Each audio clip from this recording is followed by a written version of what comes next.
Bismillahirrohmanirrohim. Assalamualaikum warahmatullahi wabarakatuh. Hai teman-teman, saya Ayu Indira Muktia dari Universitas Islam 45 Bekasi dengan NPM 411-82037200046. Saya di sini akan menjelaskan tentang materi pendidikan agama Islam. Yang pertama, saya akan menjelaskan tentang diagnosis jiwa melalui critical thinking, yaitu mengenali diri sendiri. Dasar pemahaman kenali jiwamu yang sudah dijelaskan pada Nabi, yaitu barang siapa yang mengenal dirinya, maka telah mengenal Tuhannya.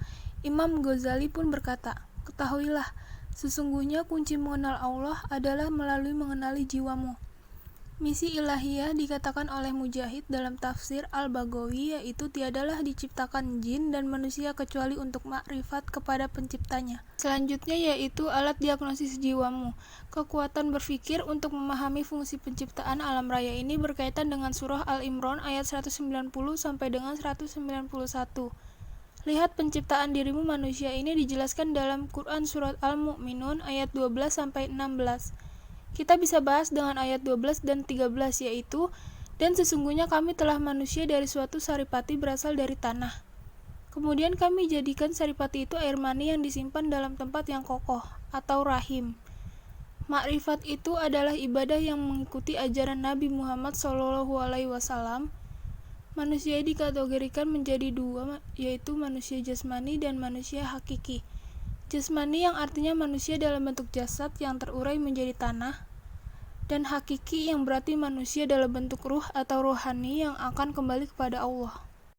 Identifikasi sifat jiwamu. Menjelaskan arti dari critical thinking adalah proses berpikir yang aktif dan terampil dalam menyusun pemahaman tauhid. Memahami sifat-sifat Allah yang telah dicontohkan oleh nabinya.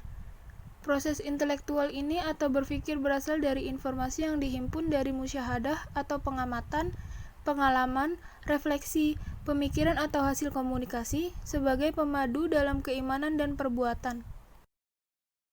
Yang kedua, saya akan menjelaskan tentang komunikasi antara hamba dan Rabb-nya. Komunikasi adalah proses penyampaian pesan kepada pihak lain dalam Islam. Komunikasi hamba dan Rabb-nya melalui sholat, haji, atau umroh. Selanjutnya ada komunikasi tauhid. Komunikasi tauhid yaitu terbagi menjadi 4. Yang pertama, berpegang teguh terhadap Al-Quran dan Al-Hadis, karena dalam meyakini keesaan Allah, kita juga meyakini ajaran Rasulullah, termasuk Rasul-Rasul sebelum Nabi Muhammad. Yang kedua, percaya akan keesaan dan kekuasaan Allah, sehingga hanya kepada Allah lah tempat kita menyembah dan meminta pertolongan. Yang ketiga, tidak merasa pesimis dan selalu yakin akan pertolongan dari Allah dalam setiap ujian dan masalah kita dapatkan. Dan yang terakhir, ikhlas dan ridho dalam menjalani kehidupan ini karena yakin bahwa yang terjadi pada kita adalah atas kehendak Allah dan hanya Allah yang tahu terbaik untuk masa depan kita. Dan komunikasi talbiyah. Talbiyah secara bahasa artinya aku menyambut panggilannya dengan ucapan labaik, atau bisa dikatakan menyambut panggilan dengan ucapan lambai yang berarti haji atau umroh.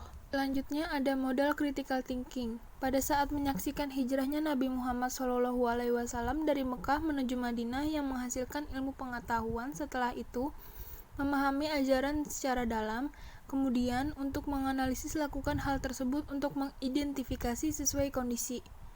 Yang terakhir, evaluasi critical thinking pada setiap manusia. Ada 3 sifat yang diri di dalam manusia yang dijelaskan pada Imam Al-Ghazali, yaitu yang pertama, sifat syaiton, yaitu sombong, dengki, fitnah, dan lain-lain.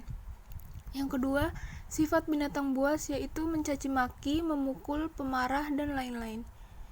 Yang ketiga, sifat binatang, makan, tidur, minum berlebihan, waktu tidak digunakan dengan baik.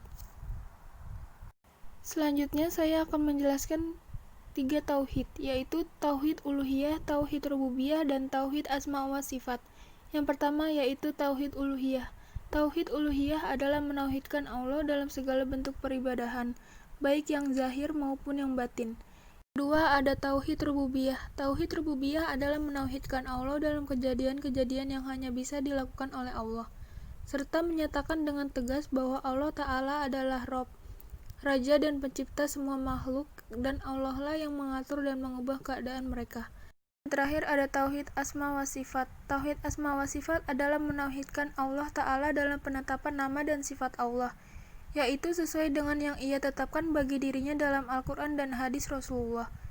Cara bertauhid asma wa sifat Allah ialah dengan menetapkan nama dan sifat Allah sesuai dengan tetapan baginya, dan menafikan nama dan sifat yang Allah nafikan dari dirinya dengan tanpa tahrif dan taktil dan tanpa takyif. Pembahasan mengenai indikator iman yaitu sabar, syukur, dan ridho.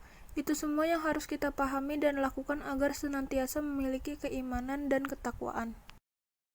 Yang ketiga, saya akan menjelaskan tentang tesis Nabi Ibrahim. Tesis artinya ungkapan pernyataan yang didukung dengan argumen yang kuat. Langkah inovasi dan pembaharuan bagi bangsanya yang tenggelam dalam kebodohan sehingga tenggelam dalam kesesatan dan keterpurukan bangsanya. Karakter beliau adalah pemberani dan tegas dalam prinsip ideologi sehingga berani melawan arus ideologi bangsa pada zamannya. Keberanian ini karena ada akar keyakinan yang menghujam dalam hatinya melalui musyahadah kepada kerja afal Allah. Keyakinan Nabi Ibrahim yang kukuh karena hasil pengolahan akal dan pikirannya dan akhirnya mendapatkan bimbingan Allah. Pencarian Tuhannya yang berakhir tesis Nabi Ibrahim. Simaklah gambar berikut. Nabi Ibrahim alaihissalam merenungi dengan sangat apa-apa yang telah dilaluinya. Otaknya terus saja berpikir tentang sesuatu yang paling kuat, sesuatu yang paling terang, dan sesuatu yang tidak mungkin tenggelam. Nabi Ibrahim meyakini bahwa bintang-bintang yang dikaguminya, bahwa bulan dan matahari yang diikutinya, semuanya bisa muncul kemudian menghilang. Dan ia berpikir bahwa Tuhan tidak mungkin seperti itu. Nabi Ibrahim meyakini bahwa Tuhanlah yang menjadikan mereka, Tuhanlah yang memunculkan dan menenggelamkan mereka. Tuhanlah yang menciptakan mereka, alam semesta, termasuk menciptakan dan memberi kehidupan bagi manusia. Dan sehingga di akhir tesis Nabi Ibrahim dituliskan tentang inikah Tuhanku, yang artinya aku hadapkan wajahku kepada Tuhan yang telah menciptakan langit dan bumi dengan segenap kepatuhan dan kepasrahan diri, dan aku bukanlah termasuk orang-orang yang menyekutukannya. Mutiara ajaran Nabi Ibrahim. Mutiara Nabi Ibrahim laksana biji yang di dalamnya mengandung plasma nutfah keimanan. Setiap biji membawa pesan genetik berupa rasa manis atau asam. 4. Saya akan menjelaskan tentang model pembaruan Nabi Ibrahim. Nabi Ibrahim merupakan role model atau figur pembaru ideologi bangsanya. Adalah role model Nabi Ibrahim yang dimulai dari diri sendiri, keluarga, masyarakat, bangsa, dan negaranya. Implementasi tauhid, yaitu terbagi menjadi dua. Yang pertama, zona sukses, di mana pemimpin tersebut memiliki ilmu dan keimanan hati. Yang kedua, zona kehancuran, di mana pemimpin tersebut memiliki kesenangan saja. Modal spiritual dimiliki oleh pemimpinan terbagi menjadi dua.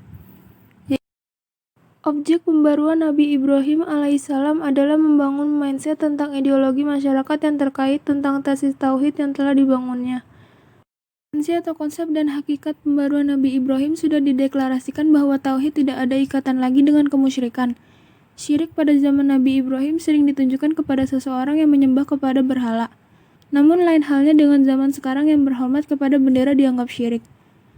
Jika ada seseorang yang beranggap hal ini syirik, maka dialah orang yang telah menganggap bendera itu sebagai Tuhannya. Saya akan menjelaskan tentang ajaran nasionalisme Nabi Ibrahim. Cahaya ajaran. Allah adalah pencipta segala sesuatu dan dialah Tuhan yang Maha Esa lagi Maha Perkasa. Cahaya ajaran Allah memberikan keimanan hambanya melalui hati, iman, rasa syukur, dan sabar. Ajaran dalam surat Ibrahim ayat 1-3 yang intinya adalah membawa manusia dalam terang benderang yang mengajarkan ke jalan yang lurus. Strategi membawa ajaran Allah mengajarkan bangun banting untuk kematian, kesabaran, dan tawakal. Implementasi ajaran mengajarkan bahasa kehidupan menggunakan tafsir Al-Baghawi. Ajaran disampaikan dengan bahasa kaumnya agar faham lebih luas lagi adalah dengan bahasa kehidupan masing-masing bangsa. Berikut adalah komponen 2 Nabi Ibrahim.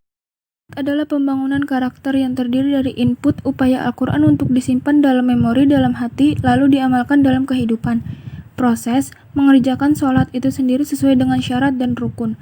Output, ketundukan dan kepatuhan kepada apa yang menjadi larangan.